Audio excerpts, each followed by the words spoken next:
Don't worry, it'll only knock you out for around 8 hours.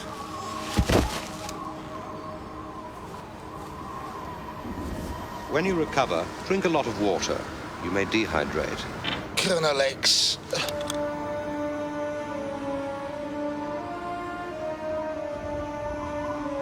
I must warn you, I intend to cause you quite excruciating pain. Sounds reasonable. I would advise you, therefore, to reconsider your position. No, I'm brave. The agony will be quite exquisite. Fine, good. Do you mind if I make a phone call? Yeah. There's this guy named Dr. Freeway. He disintegrates brains. Julie, you've got to get me out of this. You volunteered. You said you loved it. When I was a kid, I didn't realise it was this bad. Tough. Now, you are remembering you're due in for late duty in about 20 minutes. You're such a comfort, Julie. Say hi to the Colonel.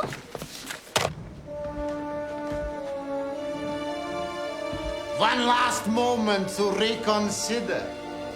Very well, then. This should prove most interesting. Do your worst, Dr. Freeways. You'll never get away with this.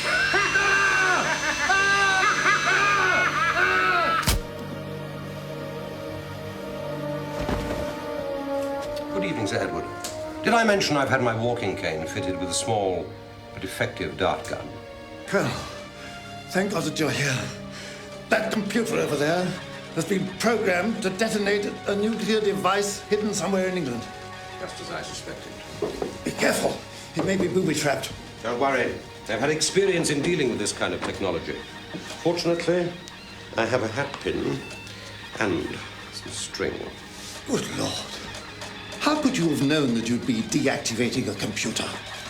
It's a policy of mine, Sir Edward, always to expect the unexpected.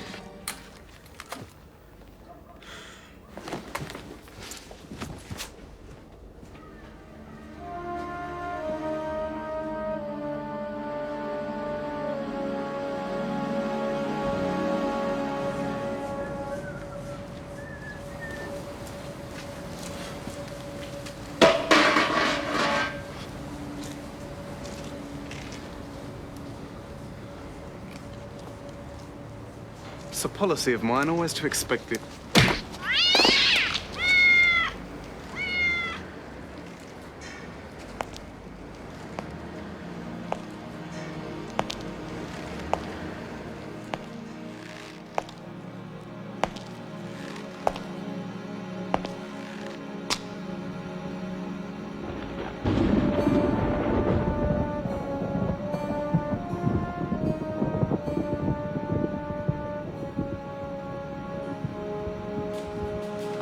Peter.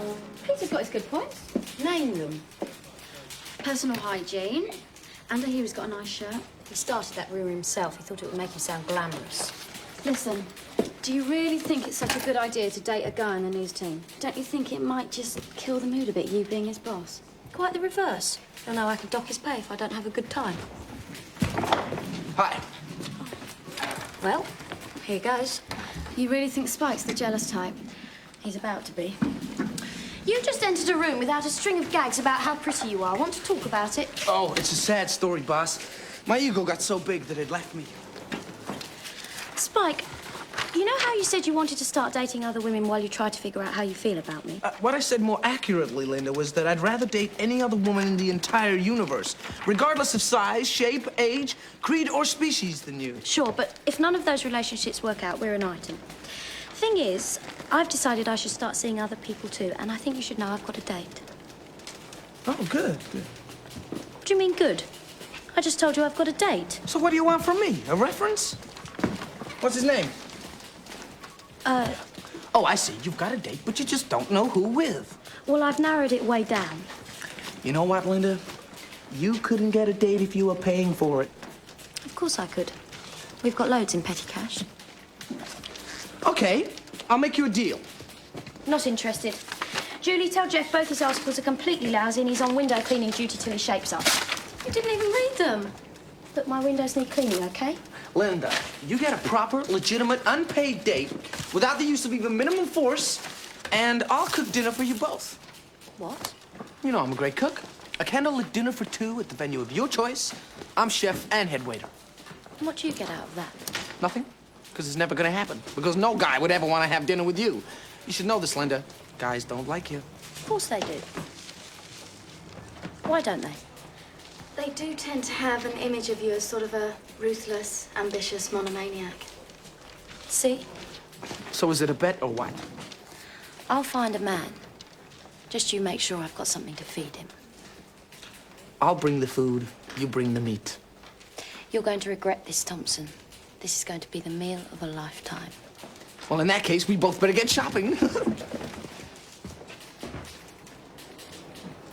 What have I got myself into? The usual. And it's about up to your neck. Hello, Junior Gazette. What? Now, keep in mind he's been concussed, and we've still got him heavily sedated, so it's entirely possible he won't know who you are. I see. We wouldn't have come if we'd known he was that bad. Yeah, you guys could have just told him we'd visited. Well, feel free to sit with him for a while, but unless he wakes himself up, please make no attempt to bring him round. Don't worry, we never have. Fries? When are you listening? He's drugged, concussed. He won't know who you are. Right. I was going to ask him to have dinner with me. Oh, Linda, you've upset him now. Hi, Fraz.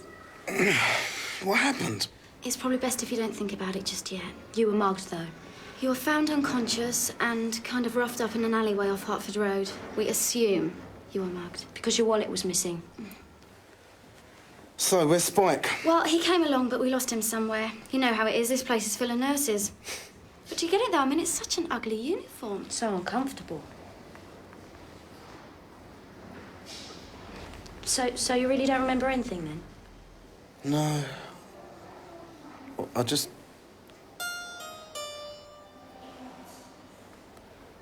Are you okay? Yeah, I'm fine. I'm just a bit tired. Oh, sure. You get some sleep. And, we'll tell Spike to make another try. I'm sure he'll make it this far sometime. And, Fraz, if there's anything you want, you just contact the newsroom. We'll see to it. All right? He's asleep. Does that mean we can go now?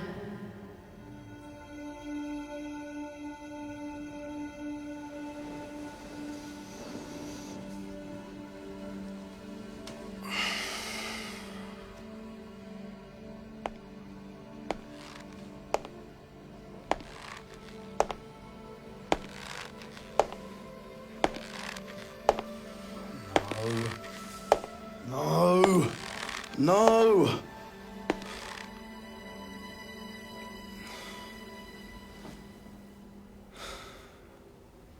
It is exceptionally unwise to venture into the back streets of any city without some knowledge of unarmed combat, or perhaps a flamethrower in your signet ring. Odd places, hospitals, aren't they? You don't exist. You're a character from a TV show I used to watch when I was a kid. Sorry, I just thought I'd mention it. You know, the head nurse here reminds me rather of Baroness von Sternin, the famous German assassin. Oh, good. It's not her, of course. The Baroness died a few years ago, when she inadvertently wore one of her own exploding necklaces to the opera. Tragic business. The lead soprano was terrified about singing a high E ever again. This is crazy. What's crazy, Fraz? Colonel X was a kids' TV series 10 years ago. It got axed because the actor that played you died in a car crash. John England. Does the name mean anything to you? Should it? Well, you're wearing his face. I'm not currently in one of my disguises, Fraz. I checked before I came out. It's funny, isn't it? I mean, most people, they get knocked on the head, they get a migraine or something like that. I start picking up kids' television. Perhaps you'd better rest now, Fraz. You're talking rather oddly. Not unlike my mother did. Shortly before I discovered she'd been replaced by an identical robot replica. I still pray I blew up the right one. You're right. You don't exist, but you're right. Rest now, Fraz. We have much to do when your strength is restored. I'll return when the moment is propitious. And if I may, I'll leave you my card. Whatever you say. And remember, Fraz, expect the unexpected. Always expect the unexpected.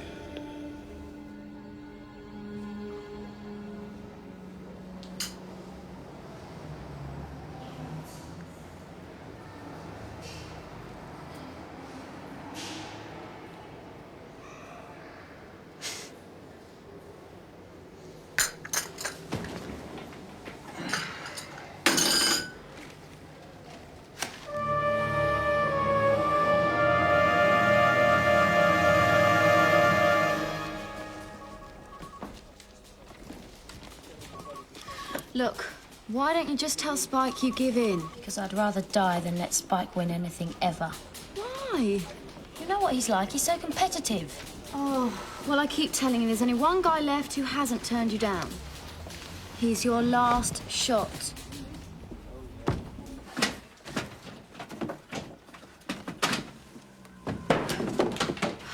Colin, I'm not going to beat about the bush. I'd like to have dinner with you. Take it or leave it.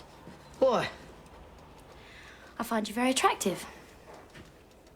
So take that look off your stupid face. Attractive? Yes. Is that so surprising? Well, there is that rule you've got about me being in the same room while you're eating, and remember that time I accidentally touched your hand? You punched me over a desk. That was flirting. It's just dinner for two with no one else around.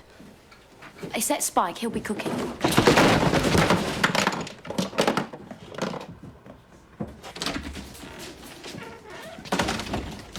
He said yes. Oh, and he may need some medical attention. We got a call from your head office. They want all the locks changed on these doors. Apparently, you got some newspaper reporters sneaking around trying to take a look at your files. Miss Madden, could I ask you to step outside and push the key under the door, please? Certainly. I'll just be a few minutes.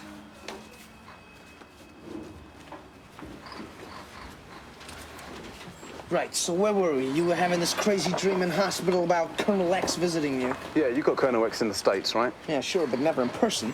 So in the dream, yeah, just before he leaves, Colonel X says he's going to give me one of his calling cards. Oh, I remember those, card with a big black X on them, right? Right. So anyway, in the morning, I found this in the box of chocolates that Julie gave me. What? Turn it over. An official Colonel X calling card. Just to remind you what's waiting when you get back to work. Love, Julie. Well, it must have given you an interesting few moments. You're not kidding. Okay, right. Back to work, huh? Excuse me. Mr. Martingale said I could use the photocopier. Of course, it's right there. Thanks.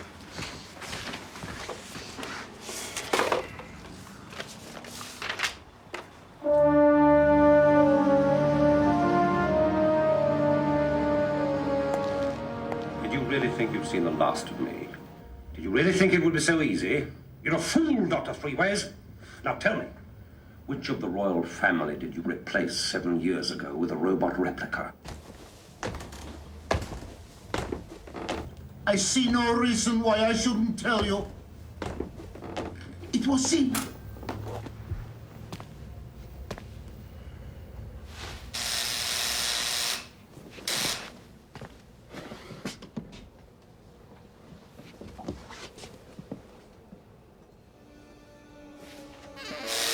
No. Go away. Go away!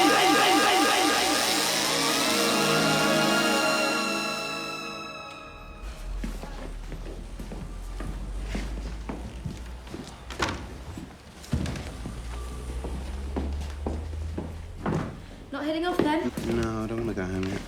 Well, you can't stay here too long, I'm afraid. It's Linda's big meal here tonight with Colin, would you believe? Right. You're right. You've been really quiet all day. Yeah, I'm fine. Well, hang in there.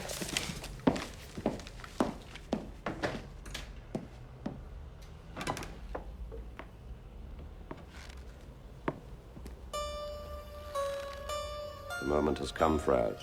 I need your assistance in a matter of the gravest importance. Look, no offence. Would you just get out of my head, please? I don't like socialising with fictional characters. That's interesting, actually, Fraz. I was once a fictional character. The diabolical St. John Squareheart used his deadly fictionalizing ray on me.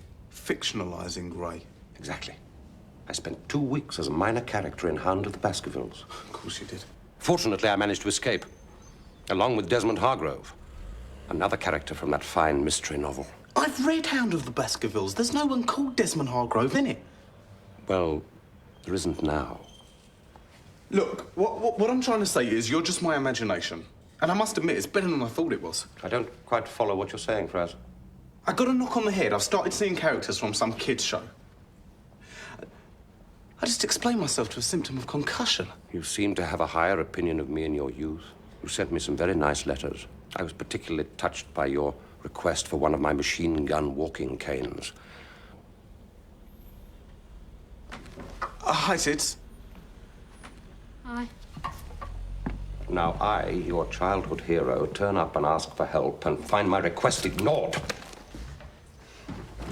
So, how are you? Fine. Very well, then. Since you are treating me as if I don't exist, I will leave now and return later this evening, when, I calculate, events will have reached their terrible crisis. Tiddler, you're probably wondering why I was talking to myself when you came in back there. No, not really. Fres, can I ask you a question? Sure. Why are you ignoring that man? You can see him? Well, of course I can see him. Hi. Good evening, dear lady. He's cute. People can see you? I told you at the very beginning, Fraz. Expect the unexpected.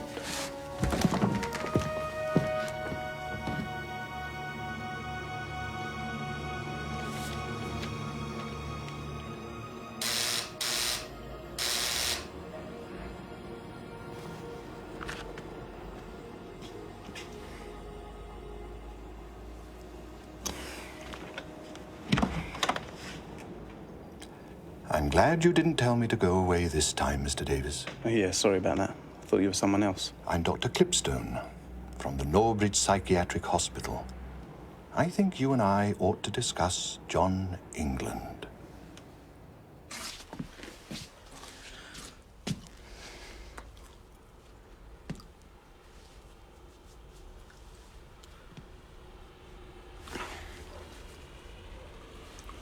Kind of late, isn't he? Maybe something's happened. He'll be here. If there was a problem, he'd have told me by now. I'll just get that excuse. Phone. I'll just get that phone. Hello, Junior Gazette. Hello, Colin. I see. No, that's fine. I understand. Die soon, Colin. Colin won't be able to make it. He's been unavoidably kidnapped by terrorists.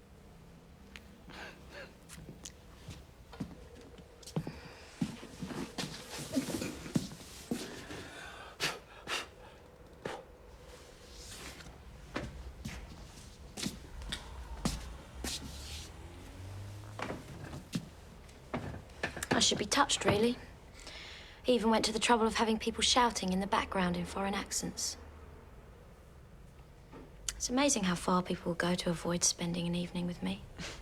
Pretending to be kidnapped is not that far. He offered to send one of his fingers as proof. You were right, Spike.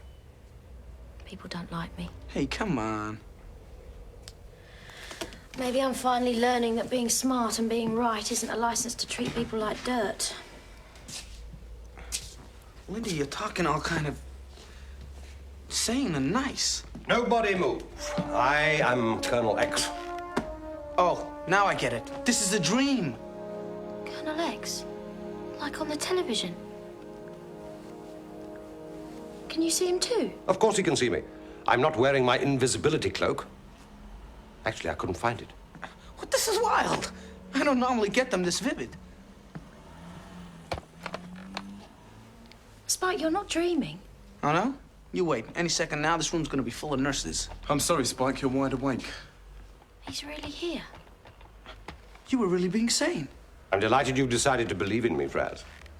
Yeah, Dr. Clipstone, I was right, he's here. Could you get over to the newsroom as quickly as possible? Dr. Clipstone. The name seems vaguely familiar. I have a problem, Colonel X. I was wondering if I could talk to you about it. Of course. See, there was once a guy named John England. Funny thing, he looked exactly like you. Ah, a robot? No, an actor. It's a bit of a sad story, really. He was killed in a car accident along with his wife. That is a sad story. Yes, but there's a twist. See, he didn't actually really die. His wife did, but he survived. The press misreported the story and his family decided not to correct the mistake. How strange. Why not? Out of kindness, perhaps? See, John England couldn't quite cope with what had happened. He began to lose it a bit. Ended up in a psychiatric hospital. And now he thinks he's you. I was wondering, Colonel X, if you had any advice. I think I know what you're trying to say to me, Fraz. You do? I fear you were somewhat misguided. Let us imagine this John England. It is entirely possible that he's not a particularly happy man. Perhaps he's become hopelessly typecast in one role, and his acting career is effectively over. He may even drink rather too much. Possibly, he even blames himself for the accident that killed his wife. In those circumstances, is it so odd that he decides to become someone else? Are you telling me he's happier walking around thinking that he's Colonel X? Why not? After all, you'd have to be mad to be John England.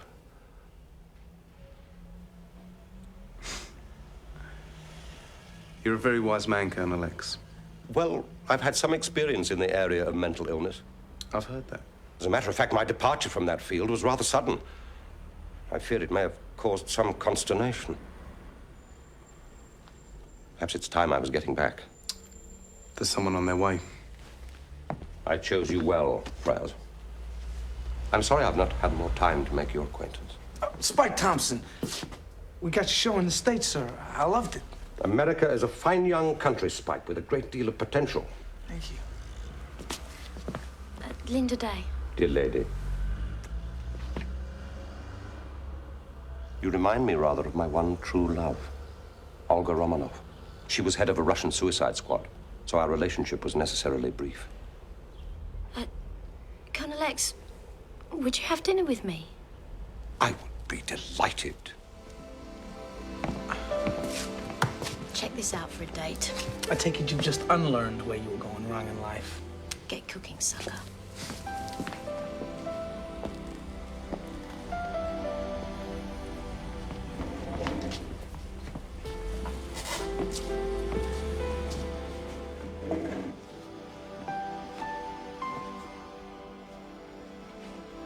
I think everything's under control. Could you maybe give us a couple more hours?